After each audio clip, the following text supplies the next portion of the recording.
There is absolutely nothing wrong with any of those words in and of themselves. They're only words. It's the context that counts. It's the user. It's the intention behind the words that makes them good or bad. The words are completely neutral. The words are innocent. I get tired of people talking about bad words and bad language. Bullshit. It's the context that makes them good or bad. The context that makes them good or bad. For instance, you take the word nigger. There is absolutely nothing wrong with the word nigger in and of itself. It's the racist asshole who's using it that you ought to be concerned about. We don't care when Richard Pryor or Eddie Murphy say it. Why? Because we know they're not racist. They're niggers.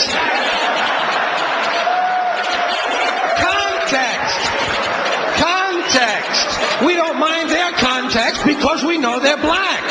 Hey, I know I'm Whitey, the blue-eyed devil, patio fade, gray boy, honky motherfucker myself. Don't bother my ass. They're only words. You can't be afraid of words that speak the truth, even if it's an unpleasant truth, like the fact that there's a bigot and a racist in every living room on every street corner in this country. I don't like words that hide the truth. I don't like words that conceal reality. I don't like euphemisms or euphemistic language. And American English is loaded with euphemisms because Americans have a lot of trouble dealing with reality. Americans have trouble facing the truth. So they invent a kind of a soft language to protect themselves from it. And it gets worse with every generation. For some reason, it just keeps getting worse. I'll give you an example of that. There's a condition in combat. Most people know about it. It's when a fighting person's nervous system has been stressed to its absolute peak and maximum, can't take any more input. The nervous system has either snapped or is about to snap. In the First World War, that condition was called shell shock. Simple, honest, direct language. 2 syllables. Shell shock. Almost sounds like the guns themselves. That was 70 years ago. Then a whole generation went by, and the Second World War came along, and the very same combat condition was called battle fatigue. 4 syllables now. Takes a little longer to say. Doesn't seem to hurt as much. Fatigue is a nicer word than shock. Shell shock. Battle fatigue. Then we had the war in Korea, 1950. Madison Avenue was riding high by that time. And the very same combat condition was called operational exhaustion. Hey, we're up to 8 syllables now. And the humanity has been squeezed completely out of the phrase. It's totally sterile now.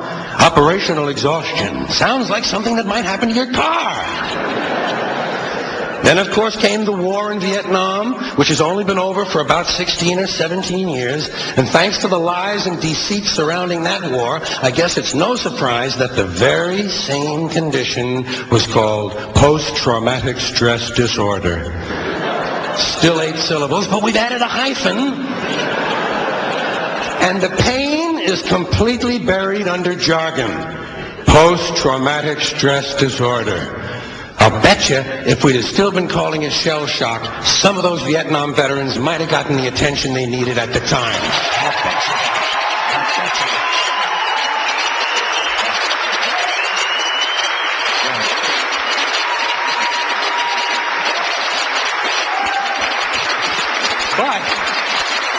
But it didn't happen. And one of the reasons is because we were using that soft language. That language that takes the life out of life.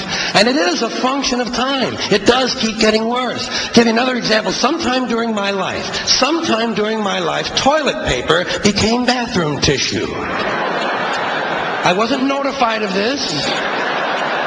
No one asked me if I agreed with it. It just happened. Toilet paper became bathroom tissue. Sneakers became running shoes. False teeth became dental appliances.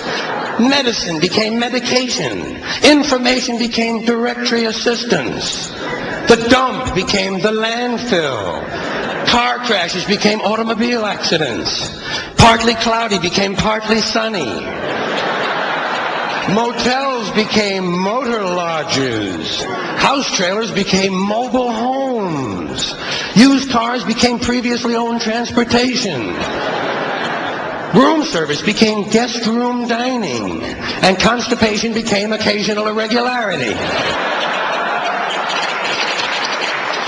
When I was a little kid, if I got sick, they wanted me to go to the hospital and see the doctor.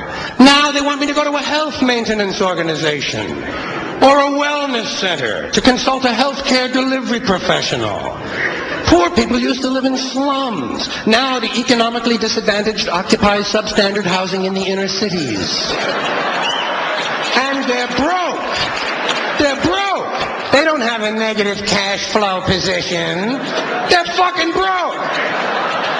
Because a lot of them were fired. You know, fired. Management wanted to curtail redundancies in the human resources area. So many people are no longer viable members of the workforce. Smug, greedy, well-fed white people have invented a language to conceal their sins. It's as simple as that. The CIA doesn't kill anybody anymore. They neutralize people. Or they depopulate the area. The government doesn't lie. It engages in disinformation. The Pentagon actually measures nuclear radiation in something they call sunshine units. Israeli murderers are called commandos. Arab commandos are called terrorists. Contra killers are called freedom fighters. Well, if crime fighters fight crime and firefighters fight fire, what do freedom fighters fight? They never mention that part of it to us, do they? Never mention that part of it.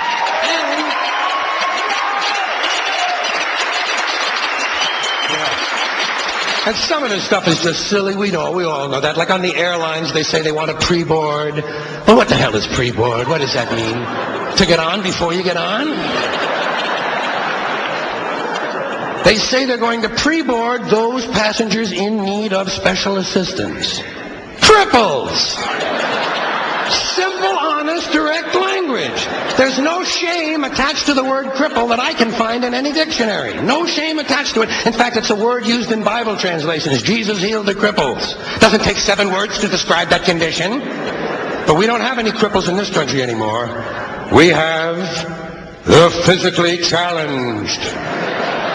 Is that a grotesque enough evasion for you? How about differently abled? I've heard them called that, differently abled. You can't even call these people handicapped anymore. They'll say, we're not handicapped, we're handy-capable. These poor people have been bullshitted by the system into believing that if you change the name of the condition, somehow you'll change the condition. Well, hey, cousin, doesn't happen. Doesn't happen. We have no more deaf people in this country, hearing impaired. No one's blind anymore, partially sighted or visually impaired. We have no more stupid people. Everybody has a learning disorder. Or he's minimally exceptional. How would you like to be told that about your child? He's minimally exceptional. Oh, thank God for that. Psychologists actually have started calling ugly people those with severe appearance deficits.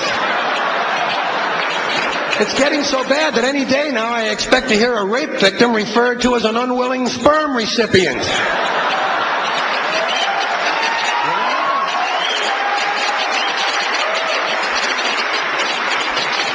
And we have no more old people in this country. No more old people. We shipped them all away.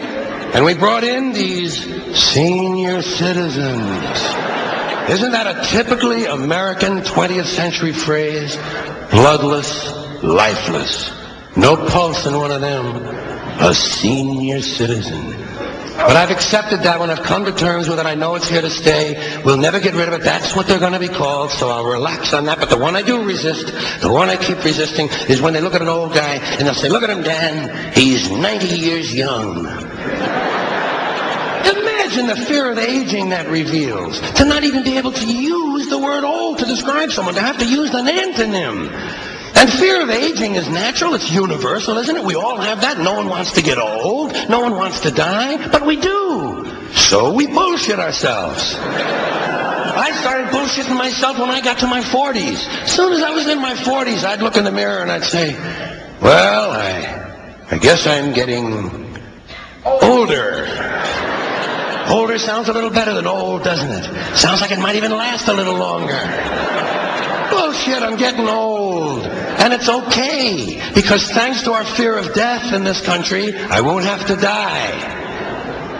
I'll pass away.